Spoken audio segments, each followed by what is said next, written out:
মৰমৰ ছাত্ৰ-ছাত্ৰীসকল, তোমালোকৰ পাঠ্যপুথিত থকা ৰাৱণক বিভীষণৰ সজ উপদেশ নামৰ কবিতাটিৰ বিষয়ে সংক্ষেপতে জানোচোন আহা।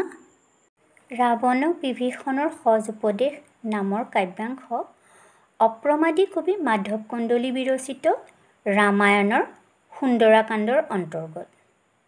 ইয়াৰ কাহিনীভাগ এনেধৰণৰ: প্ৰবল পৰাক্ৰমী বীৰ ৰাৱণে ৰামৰ পত্নী সীতাক হৰণ কৰি লংকাত ৰাখে।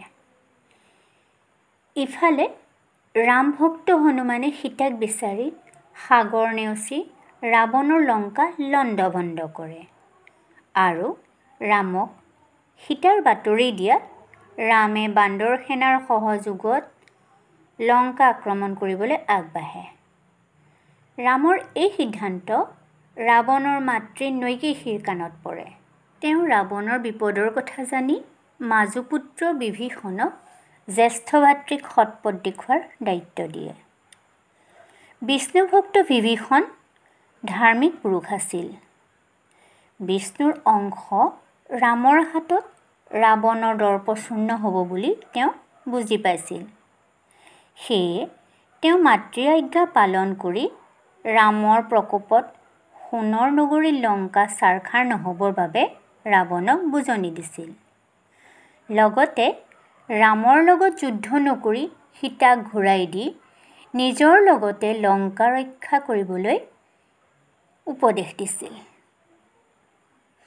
আকুৰগুজ স্বভাৱৰ ৰাৱণে ৰামৰ মহিমা কথা জনাৰ পাছতো অহংকাৰৰ বশৱৰ্তী হৈ বিভীষণৰ সৎ উপদেশ মানিবলৈ মান্তি নহ'ল।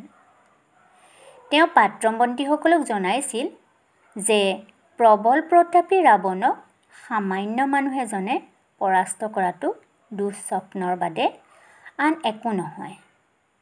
তেওঁৰ মতে অস্ত্ৰ-শস্ত্ৰৰে ভৰা লংকা নগৰীক ৰামে ধ্বংস কৰিব নোৱাৰে। গতিকে তেওঁ সীতাক উভতাই নিদিয়ে। ৰামৰ হাতত ৰাৱণৰ পতন হোৱাটো বিধিৰ লিখন আছিল।